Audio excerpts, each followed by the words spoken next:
Hi everyone, in today's video, I'm going to help you troubleshoot a common error in Revit that happens when you're importing or linking a CAD file.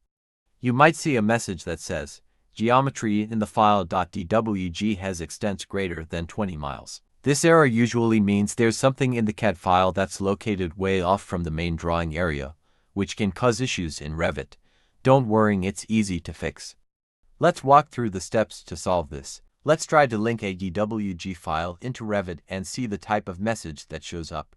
To do this, go to Manage tab, then Manage Links.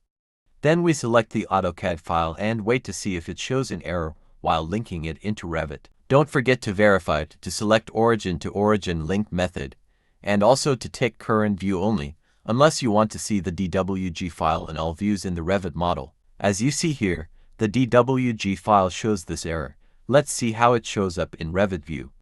If your file is corrupted or heavy, the linking process can take a while. It depends on your machine. You see, the DWG file is not visible, or it can be visible but too far away from our model. Even when I click on Zoom All, it is really hard to find it. Let's remove the file from our Revit model and start cleaning up the DWG file itself.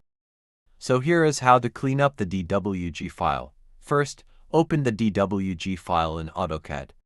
Use the Zoom Extents command to locate any elements far from the origin. Then, select only the parts of the drawing you actually need.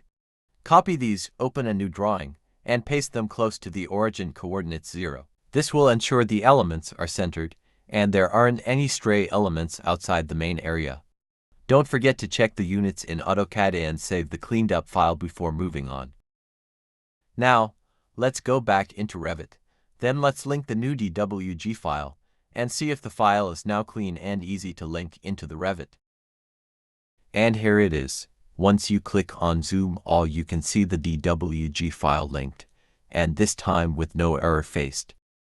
And that's it. With these steps, you should be able to solve the geometry in the file.dwg has extents greater than 20 miles error and keep your Revit projects on track. Thanks for watching, and don't forget to like, subscribe, and hit the bell for more Revit tips.